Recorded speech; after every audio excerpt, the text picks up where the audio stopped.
Hello and welcome to Talking Tudors, a fortnightly podcast about the ever-fascinating Tudor dynasty.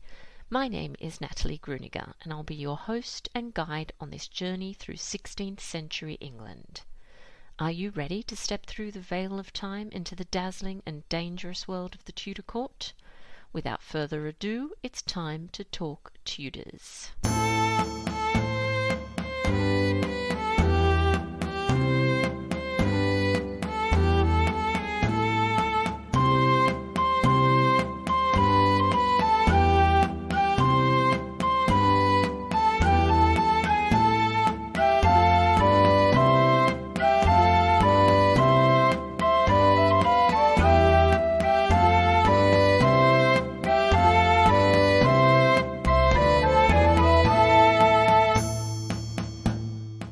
Hello everyone, welcome back to Talking Tudors, episode 152. I'm your host, Natalie Grueninger, and I'm so glad that you could join me. As this is the first episode of the month, I'd like to begin by thanking the wonderful patrons who continue to support this podcast and welcome patrons who joined the Talking Tudors family in March, including Jessica, Corina, Nicole, Litza and Sarah. I'm so very grateful for your immense generosity and support. If you love the podcast and tune into every episode, perhaps you'd consider becoming a Talking Tudors patron. Just click on the Be My Patron on Podbean badge on the homepage of my website, www.onthetudortrail.com, or click on the Be a Patron button on the Podbean app. Join the Talking Tudors patron family, and in addition to receiving lots of Tudor-themed goodies, you'll be automatically entered into our patron-only monthly giveaways. April's prize is a wonderful book and stationery bundle sponsored by Shaw House, a striking Elizabethan manor house built in 1581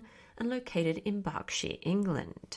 All patrons are also eligible to attend monthly Talking Tudors live talks, which take place on Zoom. These events are exclusive to patrons.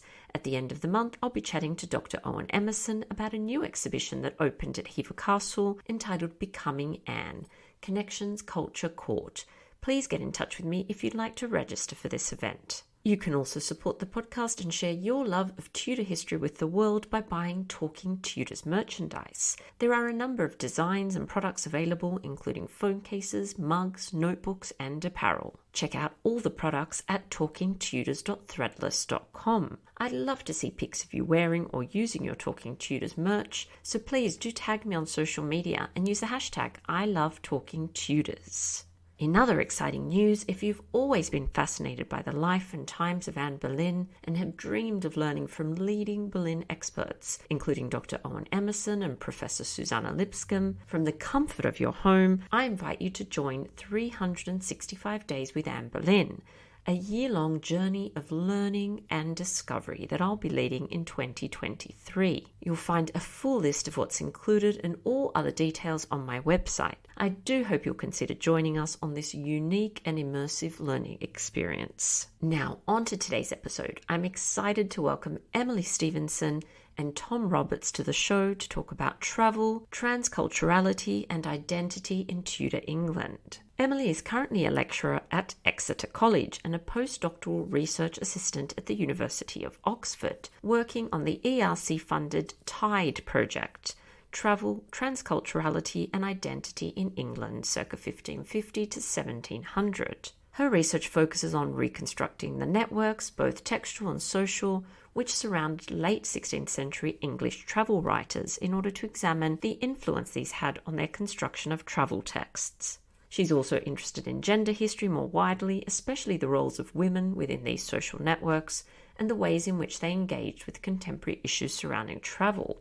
Tom is a lecturer at Exeter College, Oxford, and a postdoctoral researcher on the ERC TIDE project. He's also a literary historian interested in Anglo-Italian exchange, translation, transnational theatre, and cultural and human migration to 16th and early 17th century London. His primary research focus is the Italian Commedia dell'arte and its English reimagination, which forms the focus of his next monograph. He also works on the city's stranger communities and the ways in which migrants navigated new environments and remodeled their cultural practices to the specifications of the city around them.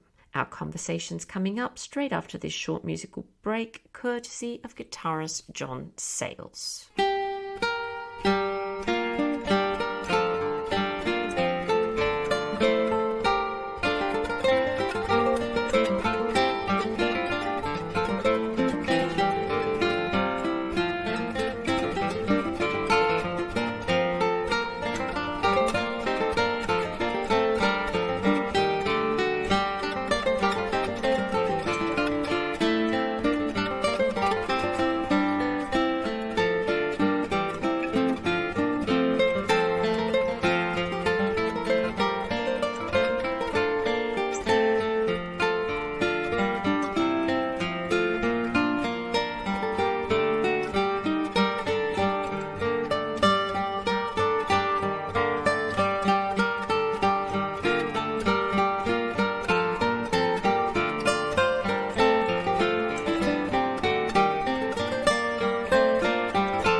Welcome to Talking Tudors, Tom and Emily. It's so lovely to have you both on the show. It's lovely to be here. Thank you. I suppose a really good place to start would be just with some introductions. So how about you, Emily? Would you like to go first and just tell us a little bit about yourself and your background?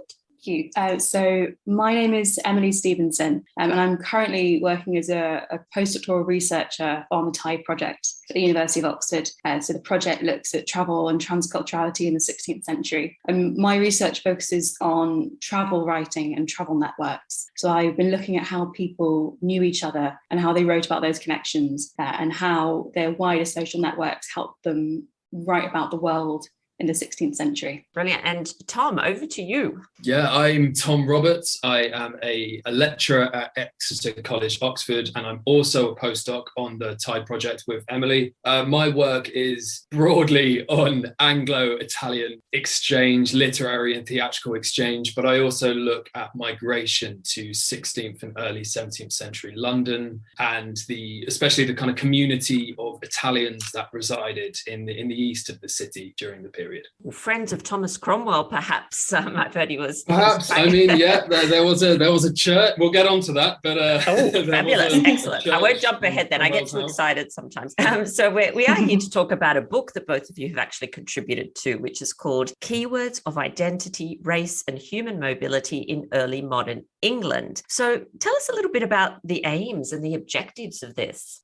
So Keywords, it follows the model of a classic work by Raymond Williams called Keywords, A Vocabulary of Culture and Society, and this came out in the 1970s. And it follows a cultural rather than etymological approach to often vague or slippery terminology, things like the word art or even the word culture. And Williams often highlights how the meanings of these words evolved over time, and also the certain kind of tensions in usage that arise in response to outside pressures in the political climate, for example. So our Keywords volume, Keywords of Identity, Race and Human Mobility in Early Modern England, which was published last year with Amsterdam University Press, and it's available open access online, so please go and have a read. It takes a similar approach to Williams, to a selection of terms that were central to the conceptualization of identity, race, migration, and transculturality in the early modern period, which was, of course, a period of travel and kind of increased cross-cultural encounters and mobility. So the postdocs, this work actually began before Emily and I joined the project. So we started as PhD researchers a year in, and Keywords was the very first project that everybody else on the project, the three other postdocs and our PI, Professor Nandini Das, they started very early on Keywords, and they would go through all of their reading, There are historians of diplomacy, of material culture, and also religion, and the joint stock companies like the East India Company, and they go through all of their work and all of their reading, and they all came up with this pool of words that were being used to talk about race and migration and identity, and they pulled their vast collective knowledge, and they wrote these individual essays on these terms that did exactly that. They explored the tensions and the various ways in which usage evolved over time. I think one of the key reasons for undertaking this work was that the ideas of identity and race that we have today, and identity and rights, and also power, they were really fermenting in this period. This was when these ideas were starting to emerge. So in a way, it was a project to also make sense of where we are now, and the formative role that this period and these words played in the articulation of identity and rights in subsequent periods. It sounds absolutely brilliant and incredibly timely, as you say. And when I was corresponding with Professor Das about something else, and when she suggested that maybe I'd like to chat to you guys about this project, I was so excited. I actually didn't know what angle to take, because as you've just said, you cover so much and so many important aspects. But I suppose something that jumped out to me, I just thought it would be wonderful just to talk a little bit about what it was like to actually move countries and move cultures during the Tudor period. Yeah, it's one of the things that's been really notable during our work on Tide over the last few years, because the project's research has focused on travel and transculturality within England, but it's impossible to look at that without looking at the wider world. And you realise when you start reading through continental texts, particularly, that England really isn't a well-respected country, let's say, for quite a long period of the 16th century. And it's a really notable contrast today that English isn't a world language, and lots of European writers don't speak English and they don't see the need to learn it. And so in England, lots of continental texts are translated either into Latin or into English and then back again. So scholars in England are part of this huge network of letter correspondence that crosses different national and religious and cultural boundaries. And they share knowledge all across, but first continental Europe and then eventually across the world. And it's, I think, quite easy sometimes to think of England as quite an isolated nation state in an island in a little corner of the world, particularly in the second half of the 16th century. But actually it is part of this much wider community. But it's also that movement back and forth becomes quite a source of danger as well. So people who travel abroad and then come back to England are viewed with some distrust, because why would you want to leave England in the first place? So having travelled abroad, eventually returning home, you're viewed with suspicion. And similarly, people from other countries who moved to England, one of the things we really realised building up the lexicon for keywords is how many kind of granular words there are to describe different types of strangers or aliens or people who live in England. There are lots of very small categories.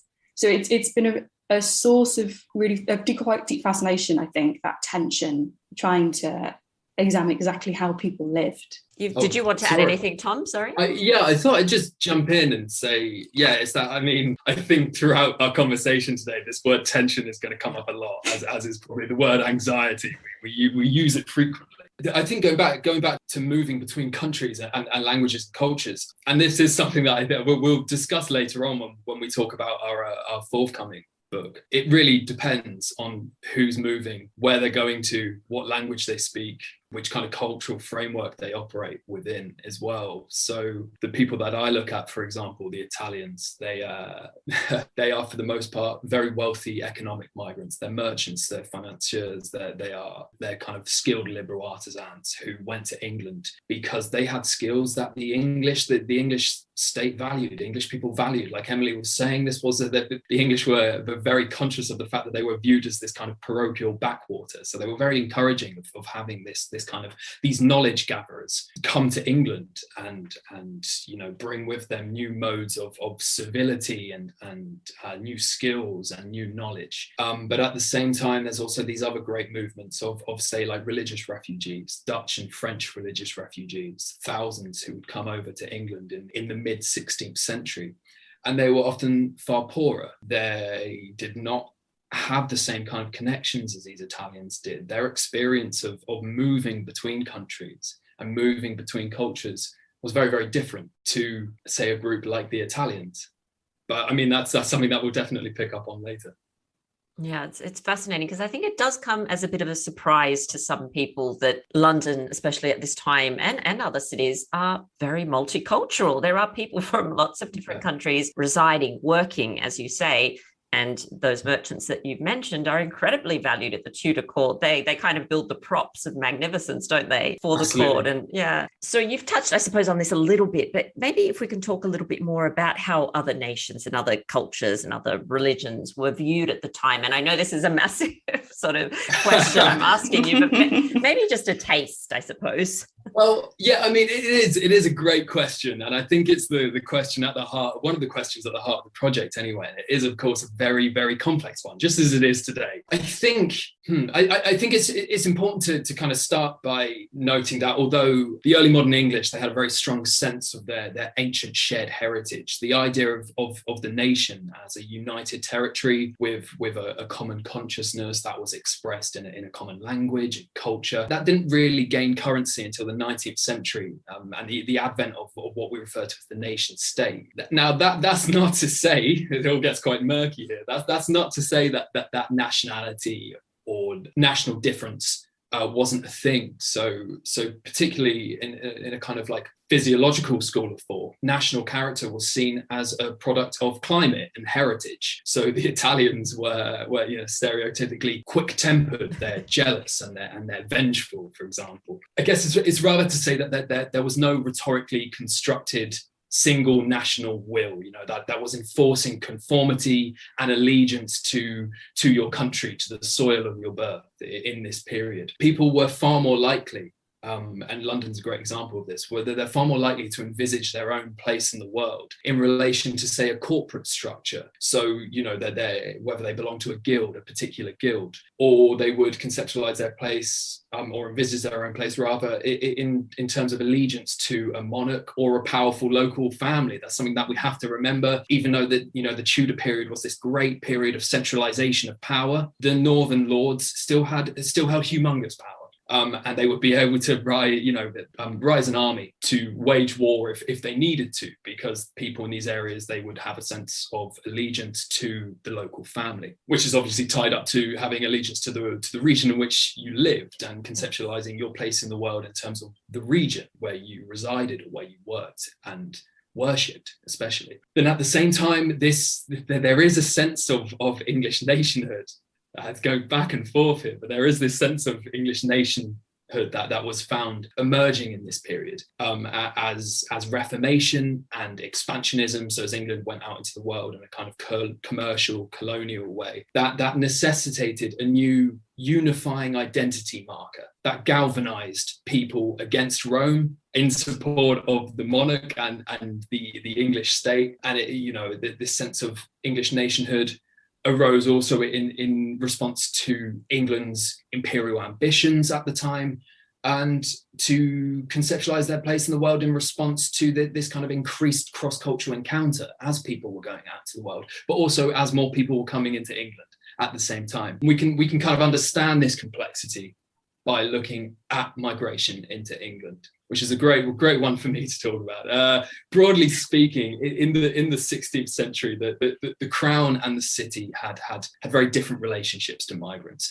This is not uniform, by the way, but broadly speaking, different relationships to migrants. So the crown recognized the economic and cultural benefit of migration, like we just spoke about, that anxiety over its reputation for parochialism. The city, on the other hand, was conscious of especially trade infringements by the influx of skilled artisans. So we should remember that cities like London was a corporation. It was made up of a series of guilds that all practiced different trades, and those guilds had a direct role in the governance of the city. So when suddenly lots of migrants come in, people who do not belong to the guilds, every guild is a monopoly, it owns a monopoly on that trade. When this influx of skilled artisans came in, the guilds were threatened, economically threatened. So what you see in this period is that there's several kind of anti-migrant petitions are delivered to the Lord Mayor and the Privy Council, and they all contain very hauntingly familiar arguments. These things don't change. The migrants, they don't speak the language. They steal our jobs. They live in squalor and increase the crime rates. They take up the best houses. I'm not sure how you can match that with the previous one, but they manage to. And they intermarry and they don't integrate. So there is this tension there. And, there are several, this erupts into violence several times throughout the period. The most famous being the infamous Il May Day riot of 1517,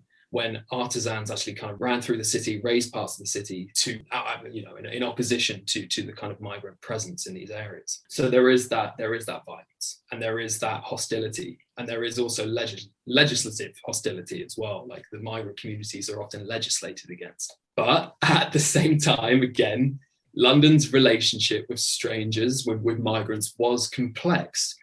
Whilst they were periodically legislated against, and there were these moments of violence, and often we have to remember that violence doesn't survive in the records. That's important. We have these anti-migrant petitions, but that everyday violence very rarely survives in the records. So it's quite difficult to really get the heart of what it was like to be a migrant living in London in the period. At the same time, though, that London had a very long history of migration, and migrants were part of the fabric. And a great example, and I think that this illustrates this perfectly, the coronation processions through the city of London that would take place on the day of a new monarch's investment. And this was happening for hundreds of years. And we have an account of Mary Tudor's coronation procession through London. And it's very, very detailed. And it tells us that Mary left the Tower of London in the morning, and she travels up into the city, onto Fenchurch Street. And as she goes through the city along this route, she's met with loads of spectacles and pageants and celebrations that were organised by the city and funded by the city. When she gets onto Fenchurch Street, the very first thing that she is greeted by is a pageant that was paid for and organised by London's Genoese community. That's the first thing that she comes into contact with. The second thing, when she moves down Fenchurch Street and gets to this area called the Four Corners, is a pageant organised by the Hanseatic League, by the Hansard merchants who had been trading there for I think nearly 100 years at this point, over 100 years. So that's the second thing she comes into. She then goes up Bishopsgate Street, and the third thing she comes across is this pageant organised by the Florentines, right? And this goes on, and she goes down Cornhill, and she's met by a very, very well-funded, put it that way, spectacle organised by the Dutch, who were living in the city at the same time. We have to remember that, like I said, the City of London was responsible for organising this pageantry. They were working with the migrants to stage this. And this procession was not just a celebration of the monarch, it played an important political role. It was to remind the monarch that, the city, which is a semi, if not independent jurisdiction in this period, it's to remind the monarch of the city's relationship to the crown, and also the significance of the city to the prosperity, the economic and cultural prosperity of England. And it is the migrants who are the first people that Mary comes into contact with. And that's important because these weren't just randomly placed. This wasn't just a random order. These areas in which these pageants were performed were of historic significance to these communities. So the Genoese have been living in this area on Fenchurch Street for hundreds of years. For the Hanseatic merchants, they lived in a privileged area called the Steelyard, just down the road, just in Billingsgate, down the road from the Four Corners. And the same goes for the Florentines. They had resided in that area for hundreds of years as well. So what we see here is the London authorities stressing to the Crown that migration to England is integral to the prosperity, the economic and cultural prosperity of the country. Very complex. I think you did a brilliant job. What a fascinating insight. There was so much there that my brain's kind of going a bit crazy at the moment, trying to kind of digest it all. And I'm just so many things popping into my head. But I just feel like this feels like such a sort of fresh lens with which to look at this period. And I'm kind of wondering how this is affecting people on individual levels. And there's so many questions. So that was really fantastic. I really enjoyed that. And a great example of what a very complex issue that you were trying to explain. explain. So what would also be, I think, really interesting is to hear about some of the keywords and the terms that you found during your research and your teaching as well. I think the most common one, you probably heard us both say a few times already, which sounds quite strange out of context, which is stranger, so alien stranger. So one of the things that we really noticed going through the keywords is that there are, because when the three postdocs kind of wrote the list of keywords and debated back and forth and decided which ones to focus on. And from what we've heard, there were very contentious arguments about exactly which ones to include. And it all became very fractious very quickly. But quite a few of the words are still in common use today, but in slightly different inflections. So stranger in the period is the term that's used, which is quite broadly to describe individuals who reside in another country from the one they were born in. And it's interchangeable with alien, and the two get kind of conflated as alien stranger in various records. But the word foreigner is also used, which is the word that we would more commonly use today in that context. But in the 16th century, it's used more to refer to spiritual foreigners. So this inflection of religious strangeness, or domestic migrants who move within England to different parishes or counties. So Shakespeare is a foreigner within London when he moves from Stratford. So there are all these different kind of niceties of strangeness and alien and foreignness that become really vital, as Tom was saying, for how these communities work and move within cities. And then there are the two more technical terms, citizen and denizen. So citizen is someone who's an inhabitant in a city or a town, as today, and it's strongly influenced by Greek and Roman ideals of civic traditions, and like Tom was talking about, collective and corporate bodies. But the word denizen is one that comes up very frequently, which really isn't in common usage. And one postdoc on the Tide project, Haig Smith, has become kind of the expert on all these different inflections of denizen. So denizen means a migrant who has been granted specific rights by the Crown to settle in the country. So it's somewhere between native and stranger. And in the period, it's most commonly used as a status for merchants in recognition of the wealth and trade that they bring into the country. So we had all of those technical terms about belonging and how you belong. But then there were also, I think we've only briefly touched on it, but the idea of religious difference is another really important one. So we have keywords on Jew, Mahometan, Turk, which they were difficult to write because obviously the N1 period being a period of such intense religious debate and quite cruel debate as well. It was difficult to write those terms in a way that made them useful for scholars, I think, without just repeating some of the arguments and texts. So the idea of turning Turk is something that when the English start travelling to the Levant and Turkey and regions, they become quite threatened by the idea of English Protestant Christians converting to Islam when they travel abroad. So then the idea of turning Turk develops, that you might travel to these countries and then be turned into Turk. So it has slightly different inflections from Mahometan, again, all these different quite granular levels where I think, I don't know how you feel, Tom, but difficult to unpick. But they all work together. It's very difficult to take one keyword out without kind of disturbing the nest. That's exactly it, isn't it? That's something that I was thinking about there, was that, we have these terms that seem very, say, legal. So stranger and denizen, they were legal constructs, right? But at the same time, Emily was talking about the kind of religious content in this book. What we see in the period is these legal terms, stranger, denizen, they start to become wrapped up in a religious polemic at the same time. And this goes back to what I was just speaking about, and ideas of, how did the English see other religions in this period? So following the break from Rome, you start to see more ardent reformers refer to Catholics, people who conformed to the Roman Church, started to be referred to as spiritual strangers. So they were being excluded. They were being excluded on the basis that they did not conform to the church obviously being headed by the monarch in this period. So that legal term has evolved there to be referred to those who did not conform. At the same time, I mentioned these Protestant refugees. One of the key arguments for why these Dutch Calvinists and these French Huguenots should be allowed into the country to settle was because they were spiritual natives. They were part of a Protestant tradition. right? And say Edward VI, for example, obviously far more fervently Protestant than his father. Under Edward's very short reign, there was this geared up drive to reform the church, to establish a reformed church. And Edward actually established stranger churches in the period. So there was an Italian church, or an early version of an Italian church, and a Dutch church and a French church in London that were founded in this period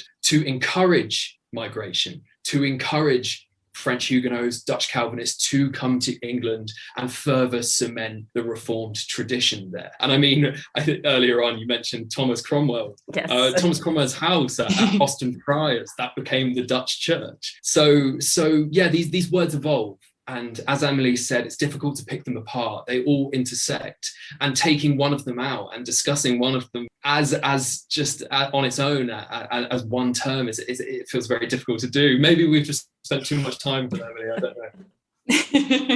Maybe 5 years is too long. 5 years. Wow, 5 years. Okay, well that's a nice segue to my next question. I was interested to know how these 5 years or however long you've spent, obviously you're very passionate about your work. I can see that and I can hear that. How has it informed your own research, your teaching? And actually, let's look at that one first. Yeah, how has it informed your own research and your teaching? Great. Well, I mean, I'll start, Emily, if that's all right. I mean, I don't know about you, but I would have written a completely different PhD were it not for keywords, for several reasons, for the ideas that I was being introduced to, and particular terms like alien and stranger. So my work was looking at the migration of a type of theatre and how it was being received in England during the period. And were it not for the ideas of stranger and strangeness that we were handling in the keywords, I wouldn't have used the same intellectual framework as I did for that research. In general terms, though, I'd say it's removed any of that lingering rigidity in how I approach the period, right? And especially the spiritual and social and cultural dynamics. And we, like I said, we use this word anxiety a lot when describing this period, but I think it's a very useful term to encapsulate what was going on. It was a time of great upheaval, right? Of fear or anxiety over encroaching strangeness or unwanted change, be that legal or religious or cultural. But it's also a time of excitement at new encounters, right? At new ways of engaging with the world, new types of literary and dramatic and intellectual models for cultural production, for exploring our world and our place in it. And the tensions in language that keywords uncovers, that tension in usage and how that usage develops and changes over time, it really opens up, I guess, what we might refer to as the kind of complex mixedness of this period, right? The everyday reality of cultures existing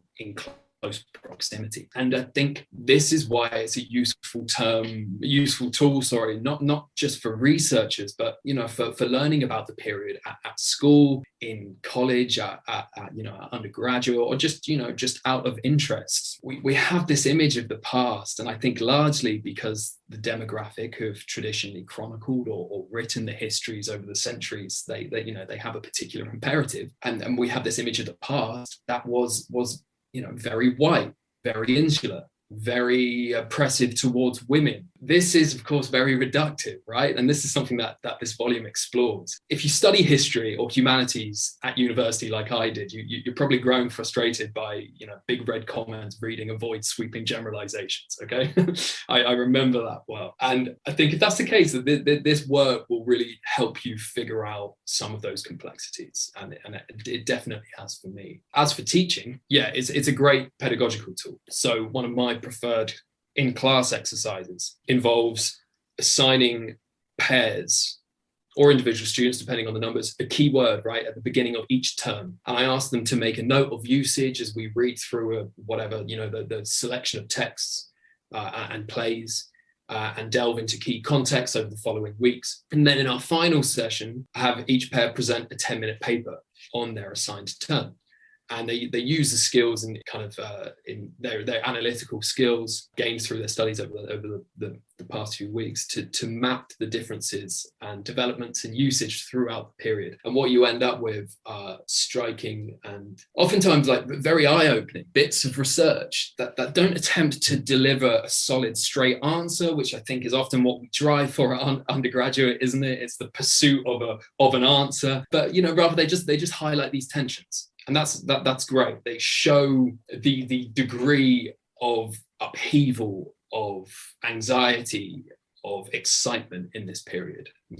I think is a really useful exercise for getting people to understand that complexity. Absolutely. I think those three words apply beautifully to the entire period. I know I've been looking closely. I've just finished a book about the final 18 months of Anne Boleyn's life, and I can tell you that they completely and utterly apply to those 18 months as well. Anxiety, turmoil, and quite a lot of excitement in there as well. So it's fascinating. Emily, did you want to say anything about how that's affected your research and teaching? Yeah, that'd be great. I think similarly to Tom, because when we joined the project, the first kind of drafts of the essays had been written, and our first big piece of work on the project was uploading them into a database. So before the keywords were available in a book, we hosted them on a database on the Type website for about 2 years and shared that very widely, which was brilliant because it meant we had opinions from other researchers, also students, and people who'd read the keywords through and had advice on how they could be changed or inflected. So it's a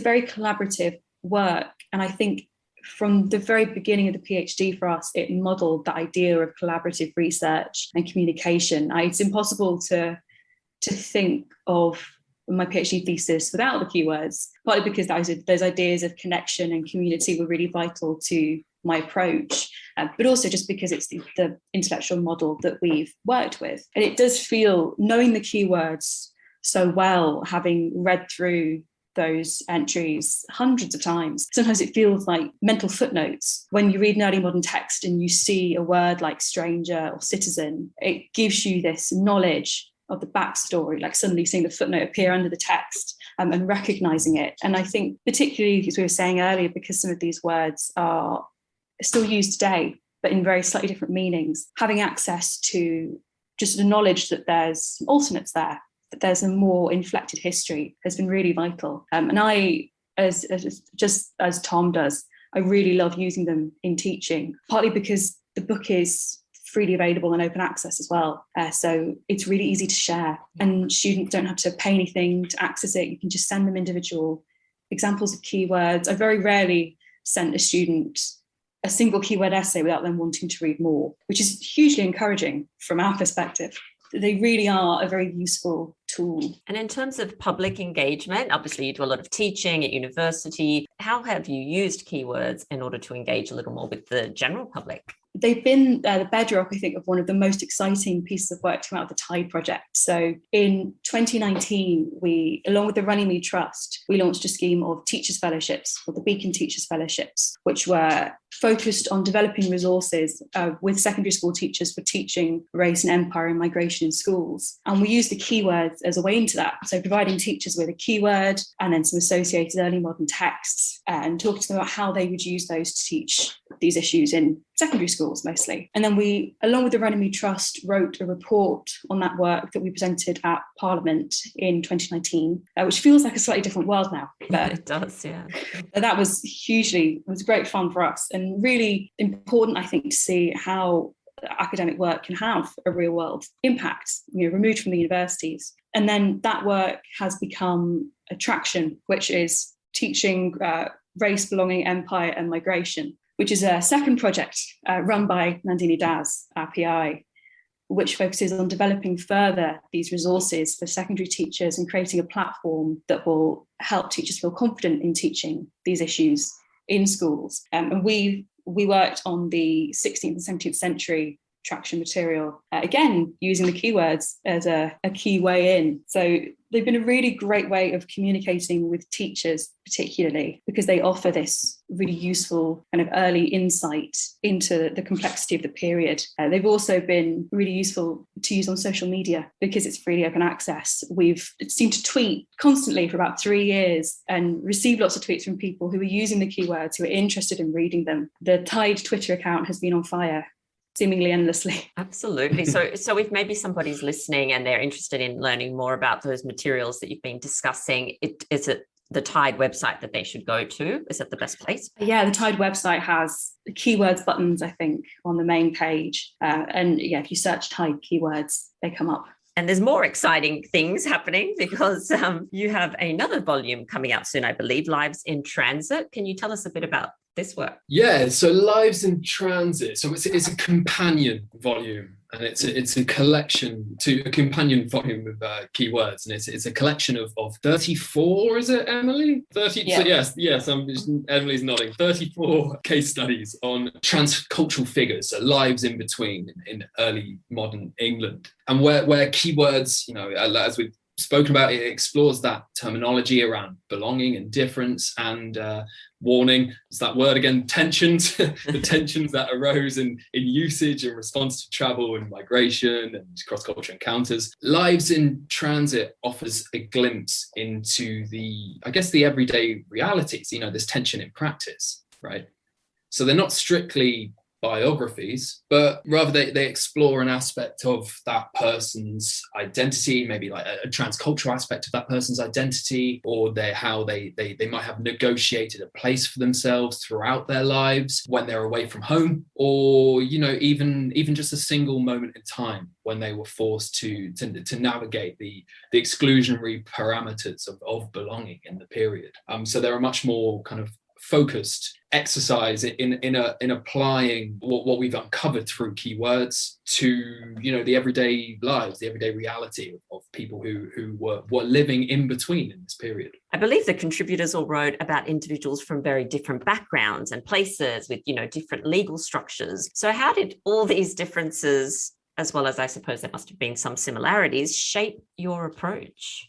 The way that we chose the figures now seems quite random to look back. We made a spreadsheet full of all the people that we thought would be interesting, and then we held discussion groups and whittled it down. There is a real mix. So we have some royal figures in there. We have Catherine of Braganza and Anna of Denmark. And then we have some figures like a man called Peter Pope and Corrie the Saldanian, about whom there is very little recorded evidence. And it was quite important to us when we wrote the case studies not to just take that straightforward biographical approach, so like Tom was saying, to try and find an angle in using the keywords and thinking about these concepts, but it's easier in some cases than others. So writing about two royal women is, in a way, it's much easier because the resources are there are archival materials and portraits. I would kill for portraits of some of the people I've written about. It would be lovely to see their faces. But equally, that means that for those figures, there's an established history of scholarship, and you have to counter that. I remember a discussion group on Catherine of Braganza reading some previous criticism written about her that was criticising the fact she never had children, saying that she failed as a queen. And I remember getting really riled up about it because it's not a useful historical approach. So trying to counter those perspectives, I think, was difficult at times. And the other thing to note is that the Tide project has always been a very consciously interdisciplinary one.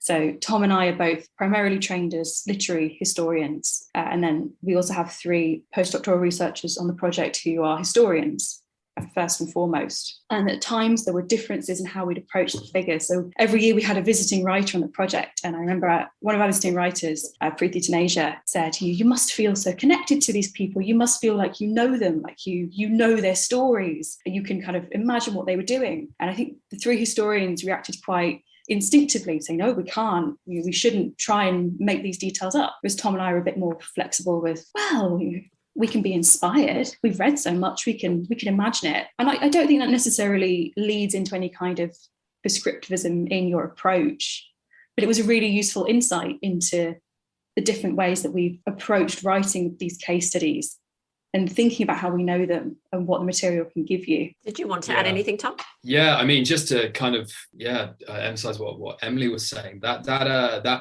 meeting with Preeti was so eye-opening. I'd say for my personally, my research, probably the most important thing, or one of the most significant things that's happened for me over the last 5 years. Even it was you know, we were all sat around in a circle, like Emily was saying, Preeti saying, like, you know, oh wow, that you can use your imagination. You know, that's what creative writers do. You use your imagination to fill in those gaps, to fill in those silences in the archive. And all of us, even Emily and I mean, whilst we're way more kind of open to it, I think, even we you know, immediately the guard goes up. We're like, no. We are historians. You cannot do that. We deal with the archives, the records, the facts. That's what we deal with. And that's, of course, that's not remotely the case, is it? That not even slightly. And working on these case studies, like Emily said, where many of them leave such fragmentary records, but not just fragmentary records, but also these records are often mediated by English pens or voices, and they have a very set agenda, right? So that's something that we also have to navigate. And I think there is a space for imagination there. There is a space for trying to uncover the hidden stories, for amplifying those fragmentary records, and we're trying to remove the silences. Emily, your work on Corey the Saldanian is marvelous. There's very few records of this person, and Emily does an incredible job of talking about that as an issue. You know, we're not trying to construct a biography of Corey here. We're addressing the fact that these records are fragmentary, and that's difficult, and that's something that we have to come to terms with, and we have to think about, and not just, brush under the carpet and attempt to construct a life from these few surviving documents that exist in disparate archives and disparate places. So you've mentioned obviously a few of the individuals that you feature in this book. So can you maybe tell us about a couple more? I'm really curious now. And also what insights it offers us about their life and what life was like for them. Obviously, there's the challenges you've mentioned, but what does it tell us? Yeah, well, that's it. I mean, like I said, I work on the Italians. So mine have, for the most part, a very different experience of life in London than other migrants. But at the same time, if these, we've said there, if these case studies do anything, they highlight the hidden complexities of race and gender and heritage to how people navigated belonging in this period, right? And one of the people I look at is Mark Anthony Bassano, and he is a second generation. He's the child of two Venetians who moved to London because, what's that? The English want Italian musicians and there's a chance for us to be highly paid. Let's go over. So the Bassanos go over, and Mark Anthony, he's born in London.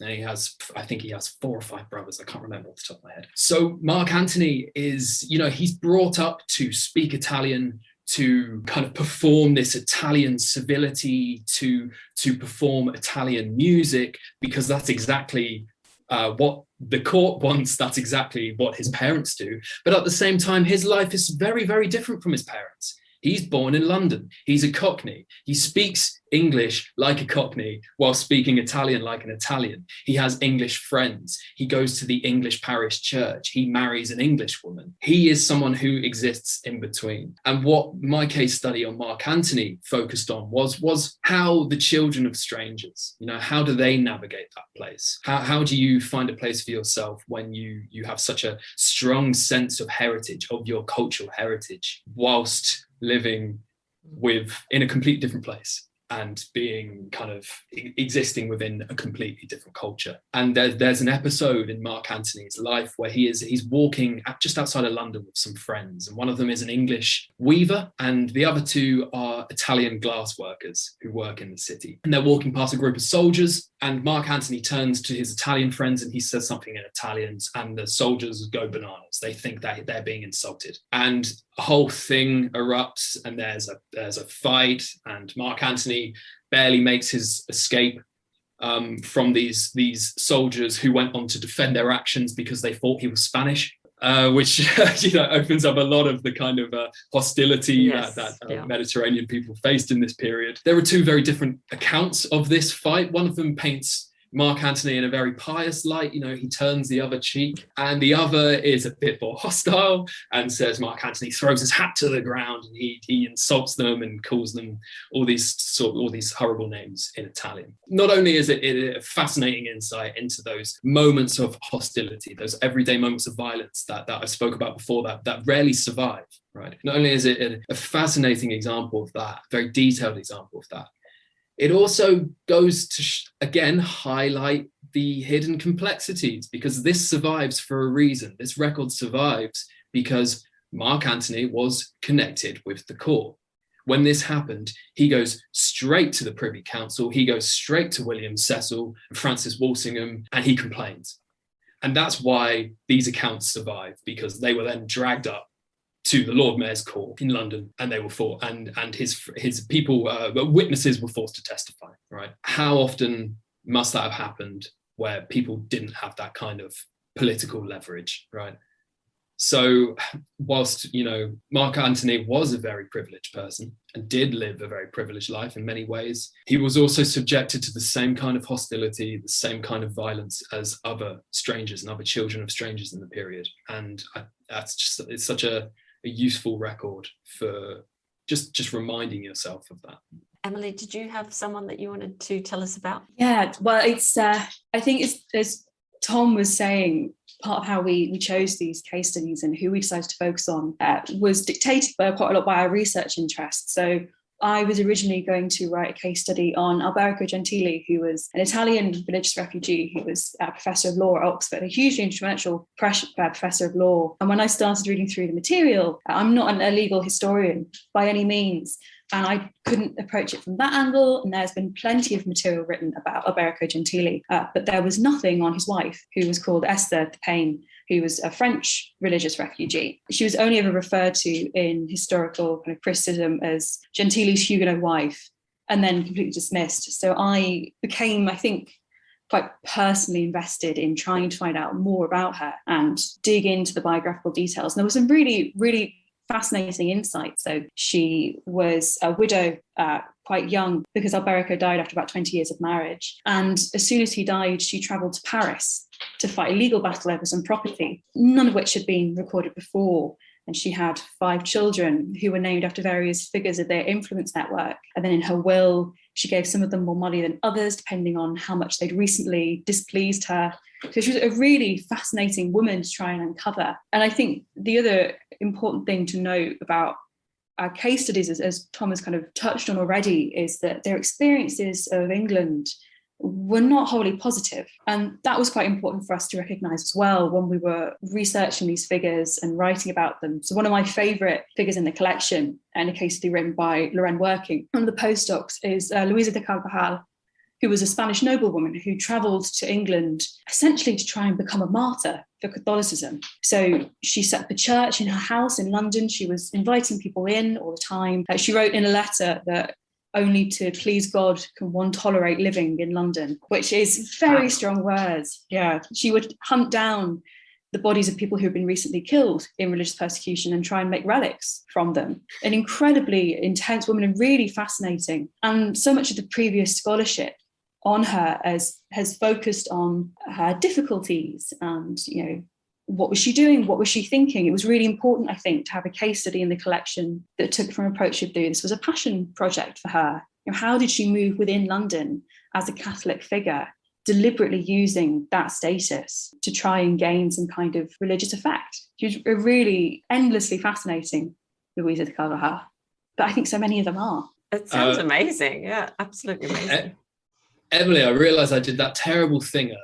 You spend so much time with a piece of work that you forget that not everybody else knows all about it. And I spoke about, and I'm going to stitch you up here, and I mentioned Corey the Saldanian and didn't expand on that at all. I mean, do you want to, this is one you wrote, so I wouldn't want to butcher the story, but it might be worth talking about Corey.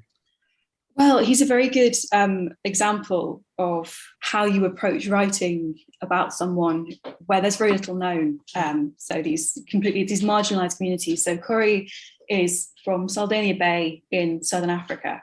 and he's brought over to England, forcibly kidnapped by East India Company merchants. And in the English records, all that survives related to Corey is the occasional references. So when he's brought back to England, the story goes that he lies down on the floor of the East India Company director's house, and they try and teach him English, and he beats the floor shouting, Corey home, go, Corey Saldania, go. And it's heartbreaking. And the English use this in their records as an example of there's no point bringing these people to England because they don't appreciate the gift of English that we're giving them. And eventually they take him back to Saldana Bay, where he becomes this cultural intermediary. So he uses the knowledge that he's gained in England of English trading routes and priorities to get better deals for his family and his friends. So the English then start bitterly regretting that they'd ever brought him over to London. They say, we've made a terrible mistake. When I started writing this case study, it was really important for me to acknowledge, and I think that that's all the knowledge that we currently have of him, and it's all in English, and it's all mediated through what these writers wanted us to take away.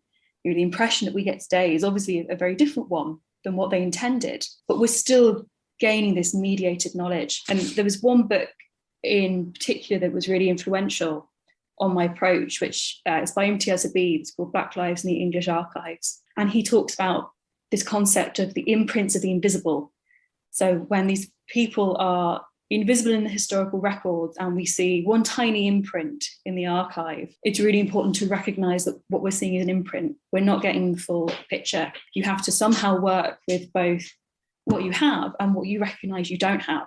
So the Corey case study was a really good example of trying to work through that approach. But there are other figures in the collection as well. So Peter Pope, who is this young boy who was brought back to England from Bengal, is another figure about whom everything in English is known through mediated English knowledge. And then one of the most famous examples is Pocahontas. So Lorraine Working wrote a case study on Pocahontas, which uses the Algonquin oral histories to offer a corrective to the English critical history of Pocahontas. So even when a figure is more well known, it quite often transpired that actually what we thought we knew wasn't the full story. Trying to find alternate sources for those histories was really vital. I actually cannot wait to go and read those case studies. It sounds absolutely amazing. I imagine I'm not alone and that all our listeners will hopefully also feel the same as I do. So you have touched on quite a bit about your approach when it comes to writing about groups of which we know very little about. But I just wanted to know if there's anything else you wanted to say about that. And also,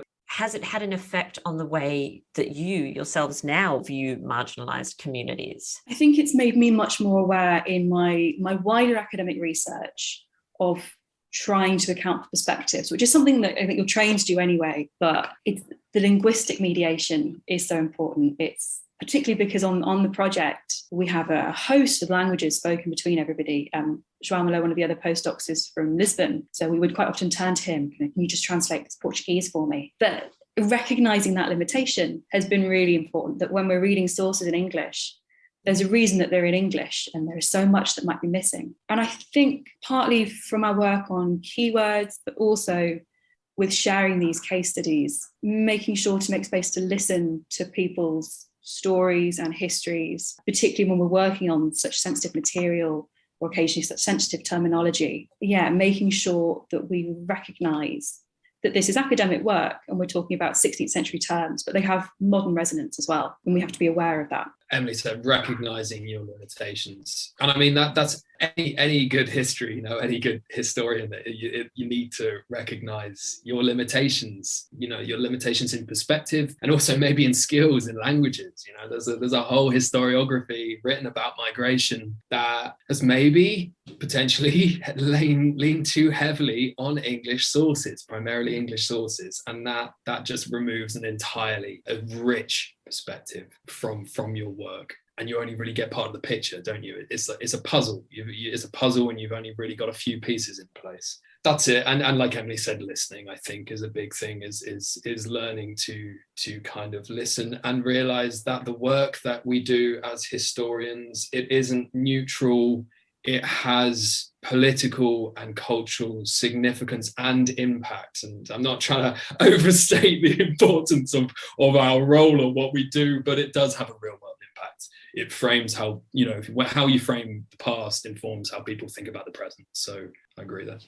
Yeah, I think that's a wonderful note in which to bring our chat to a conclusion. And it has been so incredibly fascinating. I feel like I have a lot to reflect on. So I thank you both very much for sharing your time and your expertise. But there is one more thing. I can't let you go just yet. There is one more thing, and my listeners would get very upset if I forget this. And that is for our Tudor takeaway. So something for our listeners to go off and explore after the episode. Do you have a Tudor takeaway? Well, I mean, I feel like we've sufficiently shipped we're greedy here. We're greedy, Tom. So I would say, for me, as I study London. I love London, and I love being in London. And I think experiencing a space in which the space that you write about is so eye-opening, and it just informs your research, and it tells you so much more about the period. And for me, and this is probably it's quite an old tool now, but it's probably something that a lot of your listeners would be familiar with. But the map of early modern London, the map of early modern London is an interactive online map, and it's a woodcut perspective map of London, which is called the Agas map, dating from the 1560s. And you can click on various bits of the map, and it will tell you, what was there, whether it was a tavern, a victualling house, a street, a parish church, and it links you to all this material about that particular place and space or building. And looking at that map, you realize that the city of London looks basically the same as it did in the 16th century. Most of these streets still survive, right? And you can trace, you can go to London, you can go to the city, and I've done this several times with this map, and you can walk around and you can click on buildings and you can see what would have been here in the 16th century, and you get a sense of the space. And it's a wonderful thing to do. If you're ever in London, if you're ever down near Liverpool Street or wherever, then I would highly recommend getting the map of early modern London up on your phone and going for a walk. Yes, taking a walk in Tudor London. I love it. I love it. Emily, sorry, did you have one as well? I'm not sure. Yes. After great deliberation, mine would be quite specific, but also upsettingly broad. Poesy rings, which are rings particularly very popular in the 16th century, that have mottos or little sentences engraved on the inside. So people would be wearing those lines theoretically close to their heart because they're wearing them on the fingers. And you can see pictures of early modern poesy rings. The V&A has a very good collection and very well digitized. The Ashmolean in Oxford has a huge collection as well. But I love them because so many of these rings, they're dug up from the ground or they're pulled out of the Thames by mudlarkers, and we have no idea of their provenance or their history. We only know roughly when they're from, but they are these tiny little fragments of lines that had huge significance to people in the period, just everyday lives. And I really love the sense of seeing what was important to people, that you can get a perspective on the things that were most important to people 500 years ago from something so small and simple. I think it's very universal. So I would recommend looking up pictures of those. Yeah, another brilliant takeaway. You have absolutely spoiled us. We've got so much to think about and look at and explore. So thank you both so much for talking Tudors with us. Thank you so much for having us.